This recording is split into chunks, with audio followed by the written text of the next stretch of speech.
Oke guys, welcome back to my YouTube channel. So, ini adalah part 2 dari cerita experience gue daftar beasiswa Fulbright.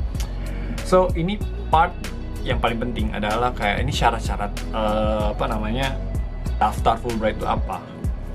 So, sebenarnya kalian bisa cek di website Fulbright ini gue tulisin di bawah, cek aja di sini sih, itu udah sangat lengkap nih. Tapi kayak gue akan ngasih tahu kalian experience gue persiapan dokumennya gimana.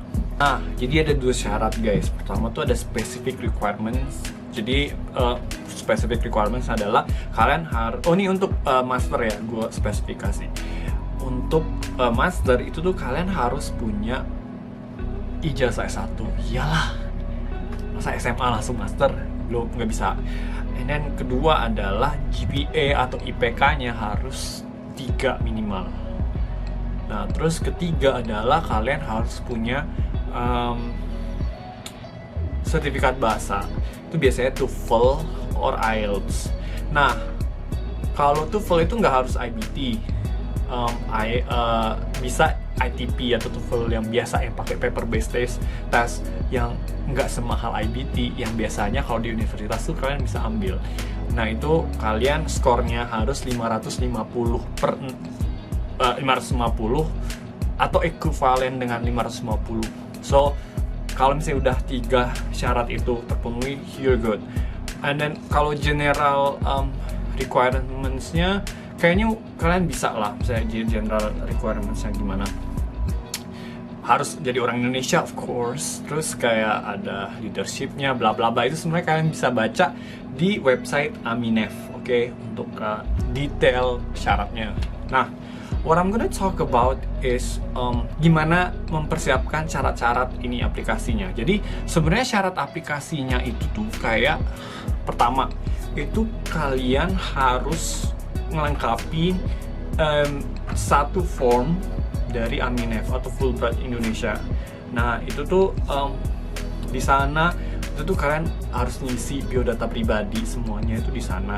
Dan essay pun ada short essay itu di sana kalian harus isi. And selain form itu kalian harus bikin 1 page study objective sama 1 page personal statement. Jadi kalau study objektif tuh lebih ke sebenarnya kalian mau belajar apa, dan kalau misalnya ada lebih detail kayak kalian mau belajar apa, terus mau di mana, terus kenapa Amerika, kenapa nggak negara lain. You write it down in study objective. And then personal statement is like telling a little bit about yourself. Kenapa lo harus ambil master, bla bla bla. That's you write it down, everything what you have in your mind, okay? And then of course TOEFL tadi, yang skor TOEFL tadi harus disubmit di sana. Terus kalian harus ada 2 letter reference atau surat rekomendasi. Formatnya ada di Fulbright, jadi kalian tinggal print, suruh recommender kalian nulis. Pertama itu rekomendasinya dari dosen atau akademisi yang tahu nih kegiatan akademik kalian apa. In my case, gue nyari dosen ITB. Dosen skripsi gue, Bu Efrina, my love, dia baik banget emang. Nah, kedua adalah kalian harus nyari dari tempat kalian kerja, kalau bisa kalian kerja. Jadi misalnya kayak gue kerja, yang ngisi rekomendasi adalah manajer gue. So, that's 2 recommendation that I submit. Nah, kemudian transkrip, academic transkrip, of course kalian harus submit. Diploma atau ijazah itu kalian harus submit juga. KTP atau paspor harus submit, sama CV atau curriculum vitae itu kalian harus submit juga. That's the the requirement, the document requirement, and then the document submission requirement, okay? Nah, biasanya tuh deadline-nya tanggal 15 Februari. Jadi mereka tuh buka aplikasinya tuh Januari awal, tutupnya Februari tanggal 15. So, jadi kalian harus cek di portalnya Aminef, oke? And then I think That's about the requirements. Terus kayak kalau gue kemarin jujur persiapan gue itu gue persiapan sebelum daftar itu tuh ada kayaknya 6 bulan sebelumnya. Jadi gue udah dapet IELTS score, and then gue udah kinda know how to apply that Fulbright. Sama kayak gue tanya orang yang udah daftar dan berhasil dapat Fulbright, dan juga gue adalah orang yang kayak kalian sekarang lihat video orang mahasiswa yang dapat Fulbright, dan gue cari tahu nih gimana caranya kok supaya gue dapet gitu loh. Jadi gimana caranya dia prepare dokumen and then prepare semuanya. Nah ini adalah video membalas budi orang-orang yang udah membantu gue lewat YouTube. Jadi kayak kalian bisa mengambil pelajaran dari video ini. Nah, kalau menurut gue adalah proses persiapan berkasnya itu tuh sangat menguras energi, but that's okay. Bikin esainya tuh rada banyak, tapi nggak apa-apa. Nah, kalau untuk bikin esai, kalau gue saranin adalah kalian minta proofread atau satu orang yang bisa yang jago lah dalam tanda kutip, yang ngebaca esai kalian. Minta pendapat mereka, feedback mereka gimana. Kayak gue nulis esai untuk Fulbright nih A, B misalnya, ada 2 kan, study objective sama personal statement. Ask your friends or someone else, I don't know, guru atau dosen whatever, yang bisa ngasih kalian feedback. Nah, terus kalau pasti awal-awal kalian bingung ada formatnya apa ya, gue nggak tahu. BTW kalian bisa Google loh, googling format esainya Fulbright. Banyak kok yang ngebocorin esai mereka, gimana mereka nulis esainya.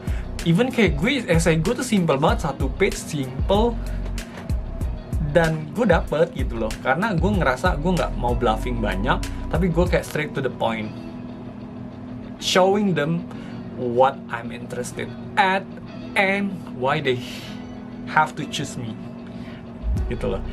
Gue cuma 2 poin itu udah.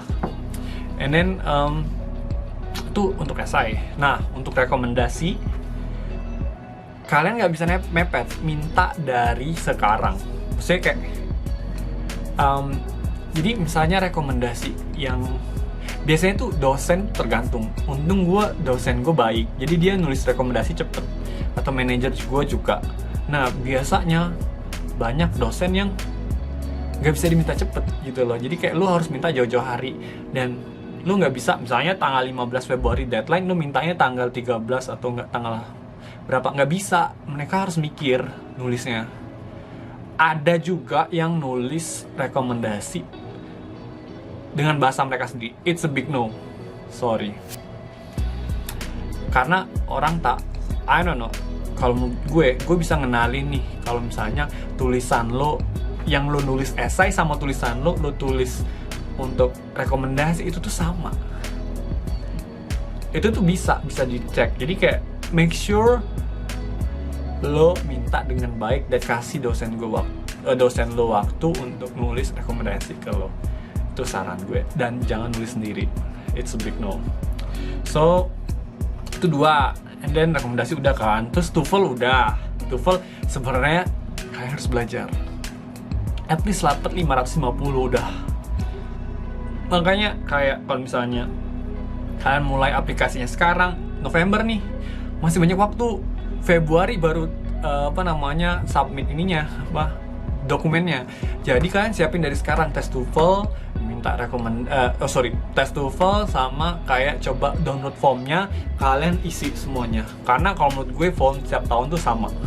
Ataupun kalau misalnya beda dikit, jadi tinggal kalian kopas. Jadi siapin dari sekarang, download sekarang, kayaknya masih bisa di download. So biar kalian udah prepare. And then udah tadi semua persyaratannya, ada yang gue lupa nggak ya? Udah, oh ya, transkrip minta ke universitas. Kalau minta legalisir banyakin aja 10, 15. Oh iya, transkrip kalian harus ada bahasa Indonesia, bahasa Inggris. Kalau misalnya transkrip kalian bahasa Indonesia, ditranslatein bahasa Inggris. Ijazah kalian juga kalau bahasa Indonesia ditranslatein bahasa Inggris. Kalau misalnya nggak ada official translate bahasa Inggrisnya dari kampus, itu kalian harus translate-nya pakai penerjemah tersumpah. So ini penting ya guys. Jadi kayak kalian harus prepare dua ini. And then kayaknya udah. Oh iya, nah kalau untuk dokumen ya udah siapin dari sekarang kalau menurut gue. Udah beres, submit.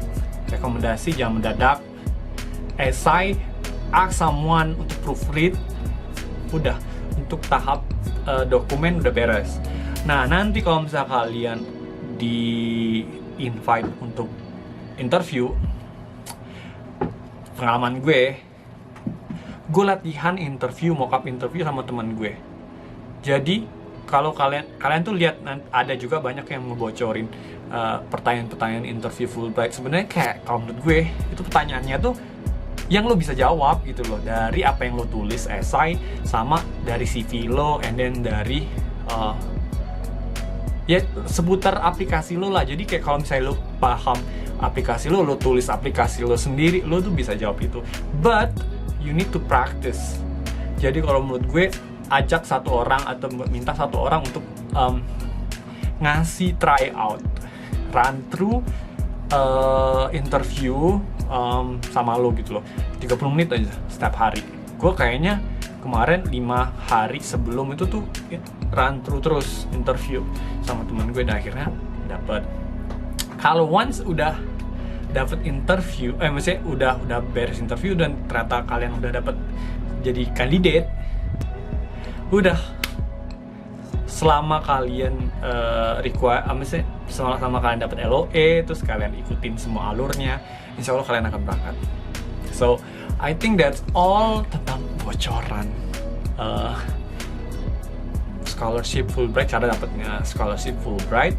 So jadi kalau misalnya kalian ada pertanyaan atau apa, tanya aja di bawah. I'm happy to answer that question.